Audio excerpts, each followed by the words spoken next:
পেটে হজম হয় না, মহিলারা হলো কান পাতার জাত। টুন্নুস করে শুনেই রাগ হয়ে যায়, কথা ঠিক কিনা?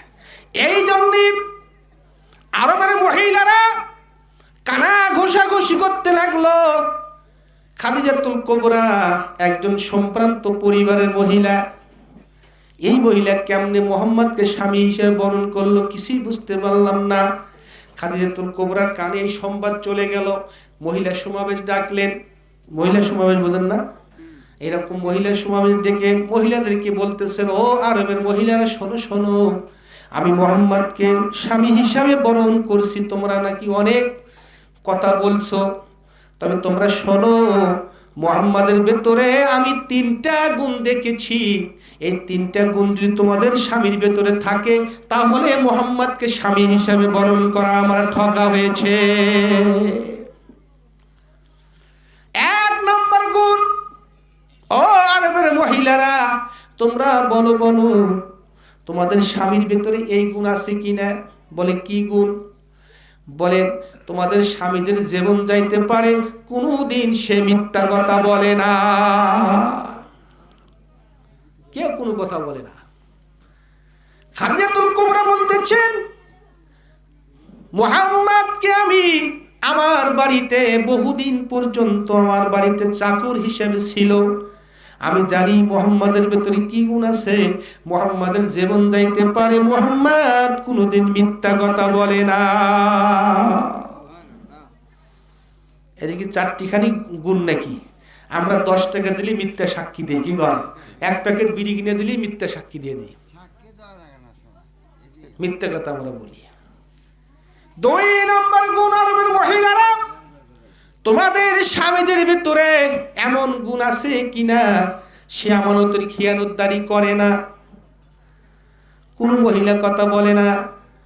বলতেছেন মুহাম্মদকে স্বামী হিসাবে এই জন্য আমি বরণ করেছি, মুহাম্মদের জীবন যাইতে পারে, কোনদিন সে আমানতের খিয়ানতদারি করে না। 3 নম্বর গুণ মুহাম্মদের ভেতরে আছে, তোমাদের স্বামীদের ভেতরে সে গুণ আছে কিনা বলো। বলে 3 নম্বর গুণ, ওয়াদা দিয়ে ওয়াদা খেলাপ করে না, কোন মহিলা কথা বলে না।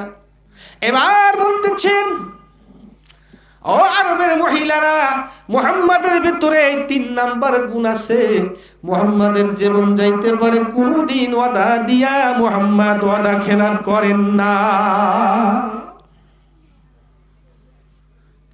এখন তোমরা হয়তো বলতেছো মুহাম্মদ এতিম। ও আরবের মহিলারা তোমরা সাক্ষী থাকো, আমি খাদিজাতুল কুবরা আমার বাপের যত সম্পদ আছে এই সম্পদগুলি মুহাম্মাদের নামে আমি লিখে দিলাম। সুবহানাল্লাহ। ওয়াজাদাকা আইলান ফাআগুনা। আল্লাহু আকবার। হে নবী, আপনাকে ধনী বানাইলাম, আপনাকে গরিব দেখলাম, এরপর আমি আল্লাহ আপনাকে ধনী বানাইলাম। খাদিজার সম্পদ দিয়ে মুহাম্মদকে আমার আল্লাহ ধনী বানাইয়া দিল।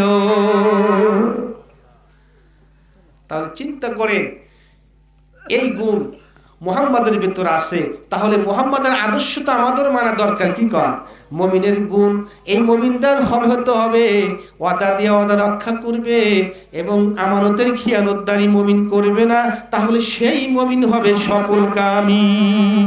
এরপর 7 নম্বর গুণের কথা বলা হয়েছে, কারণ যে ব্যক্তি নামাজের হেফাজত করবে, নামাজের সংরক্ষণ করবে, এই গুণ যদি মুমিনের ভেতরে থাকে, তাদের পুরস্কার কি আমার আল্লাহ বললেন?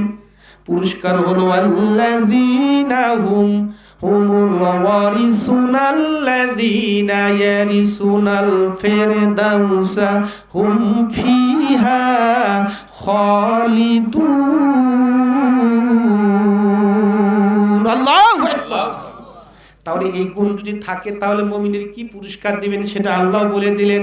তাদের জন্য ওয়ারিশান সার্টিফিকেট দিয়ে দিবে। ওয়ারিশান সার্টিফিকেট বোঝেন মানে উত্তরাধিকারী। আমরা এই যে বলি যে বাপের বেটা সম্পদ পায়, কিন্তু বেটা মনে করতেছে যে সম্পদ পাই কি না পাই, এই যে একটা জিগের শুরু করে দিয়েছে। আসলে লোকেরা বলতেছে তুই ভালো বাপের বেটা, তুই তো অবশ্যই সম্পদ পাবি, তুই কিসের চিন্তা করস? কি করে না? কিসের চিন্তার কারণ?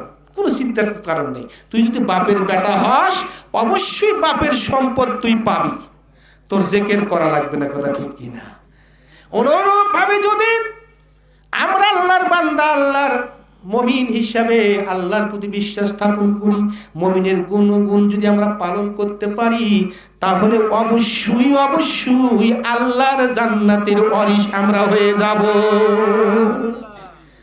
কেমন জান্নাত আল্লাহ দিবেন সেটাও বলে দিয়েছেন, ইয়ারিসুনাল ফেরদাউস, যেটা সর্বোত্তম জান্নাত, এই জান্নাতুল ফেরদাউস আমাদেরকে দিয়ে দিবেন, সেখানে মুমিনগণ চিরস্থায়ী বসবাস করবে। কলিজার টুকরা মুসলমানেরা, আর নয়, এই পর্যন্তই আপনাদের ক্ষান্ত। বাকি আলোচনা আপনাদের সাতদহ গ্রামে আমি এর আগে কয়েক বছর আগে এই পার একটা মাহফিল করে গেছি। এরকমভাবে সুযোগ যদি পাই আর ভালো ভালো কথা আপনাদেরকে শোনাইব, কথা ঠিক কিনা? আমি জানি আপনারা শুনবেন, সারা রাত যদি বলি শুনবেন, কেউ উঠবেন না, কি কন?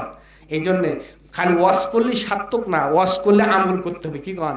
ওয়াজ করে আমল করতে হবে, আর আমল করে আল্লাহ পাক আমাদেরকে আমলের বিনিময়ে আল্লাহ পাক জান্নাত দিবেন। কলিজার মুসলমান, এই জন্য আসুন আমরা যাই খুশি ওয়াজ শুনলাম, আল্লাহ পাক আমাদেরকে আমল করার তৌফিক দান করুন। আজকে তোতা ভাই যে উদ্দেশ্যে আজকের মাহফিল, তার ছেলে সন্তানের জন্য আকীদা করেছে, আকিকা, কি কন?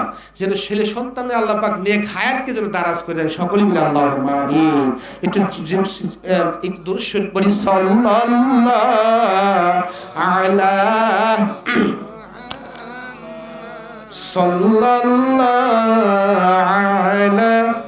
মুহাম্মদ, সাল্লাল্লাহু আলা মুহাম্মদ, সাল্লাল্লাহু আলাইহি ওয়াসাল্লাম। মন চলেছে মদিনায়, ঘরেতে মন বসে